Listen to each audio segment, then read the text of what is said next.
Price Lord. இந்த நாளில் கூட ஏசப்பா உங்களுக்கு கொடுத்துருக்க வார்த்தை என்னன்னா, ரோமர் 6ஆம் அதிகாரம் வசனம் 12.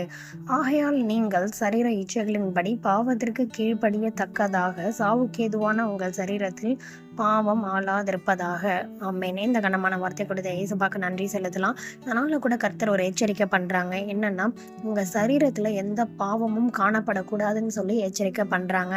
ஏன்னா உங்க ஆத்மா பரலோகத்துக்கு போகும்போது நீங்க அங்க குற்ற மனசாட்சியோட நிக்காம இருக்கிறதுக்கு தான் ஏசப்பா இந்த எச்சரிப்பை இன்னைக்கு பண்றாங்க.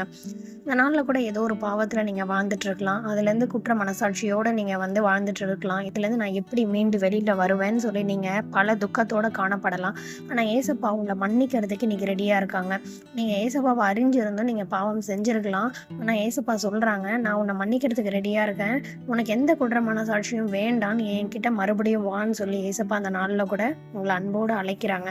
பிசாசானவனுக்கு எப்பொழுதுமே நீங்க பாவம் செய்யணும், ஆண்டவரை விட்டு பின்வாங்கி போகணும், அவனுடைய ராஜ்யத்துக்கு வரணும்னு சொல்லி தான் ரொம்ப ஆசை. அதனால தான் இன்னைக்கு இந்த காரியத்தெல்லாம் உங்ககிட்ட கொடுத்து ரொம்ப நல்லா இருக்கும்னு சொல்லி நீ பண்ணு அப்படின்னு சொல்லி உங்களை டெம்ப் பண்ணுறான். ஆனால் நீங்கள் அந்த வார்த்தைக்கு கீழ்ப்படியக்கூடாது.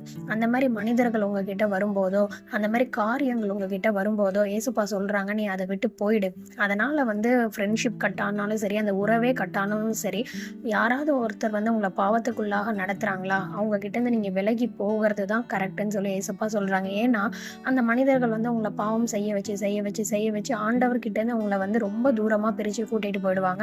அந்த மாதிரி ஃப்ரெண்ட்ஷிப்பும் தேவை கிடையாது, அந்த மாதிரி ரிலேஷன்ஷிப் எதுவுமே நமக்கு தேவை கிடையாது. ஆனா கர்த்தர் இன்னைக்கு அதை தான் உங்ககிட்ட விருப்பப்படுறாங்க. நீங்க அவர்கிட்ட இருக்கணும், பரிசுத்தமா இருக்கணும் அப்படின்னு சொல்லி ஏசப்பா விருப்பப்படுறாங்க. ஏன்னா நம்ம ஒரு நாள் இறந்துருவோம். நம்ம சரீரம் மண்ணோட மண்ணா போயிடும். ஆனா அந்த ஆத்மா மேல போகும்போது நித்தியமா நம்ம ஆண்டவரோட இருக்கணும்னா இந்த பாவம் நிறைந்த பூமியிலையும் இந்த பாவம் நிறைந்த மக்களோட நம்ம பிரித்து எடுக்கப்பட்டவர்களா காணப்படணும்னு சொல்லி ஏசப்பா விருப்பப்படுறாங்க. அதனால கூட ஏதோ ஒரு பாவம் உங்களை அழுத்திட்டு இருக்கலாம். ஏதோ ஒரு குற்ற மனசாட்சியினால நீங்க ஜெபிக்க முடியாம காணப்படலாம். ஆனா கர்த்தர் சொல்றாங்க, அவர் மன்னிக்கிறதுக்கு தயாரா இருக்காரு.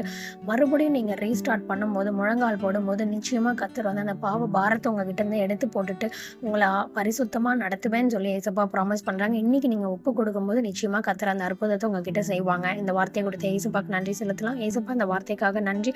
இந்த வார்த்தையில நீங்க சொல்லியிருக்கிறபடி ஏசப்பா உங்க பிள்ளைங்க யாரெல்லாம் பாவத்துல கஷ்டப்பட்டுட்டு இருக்காங்களோ அவங்கள உங்க ஒருவரால மட்டும்தான் தூக்கி எடுக்க முடியும். ஏசப்பா அந்த பாவ காரியத்திலிருந்து எடுங்க. பாவம் நிறைந்த மனிதர்கள இருந்து அவங்கள பிரித்து நீங்க எடுத்து செயல்படுத்தும்படியாக ஜெபிக்கிறேன். அவங்கள கொண்டு நீங்க பெரிய காரியம் செய்யுங்க. பிறருக்கு சாட்சியான வாழ்க்கையா வாழ்றதுக்கு அவங்களுக்கு உதவி செய்யுங்க. தாழ்த்துற வெறுமையாக்குற மீட் பிரேசுவின் மூலம் ஜெபிக்கிறேன் நல்ல பிதாவே, ஆமென். நாளைக்கு இன்னொரு பைபிள் வாசோட உங்க எல்லாரையும் மீட் பண்றேன். God bless you all. Please like, share, subscribe and comment. God bless you.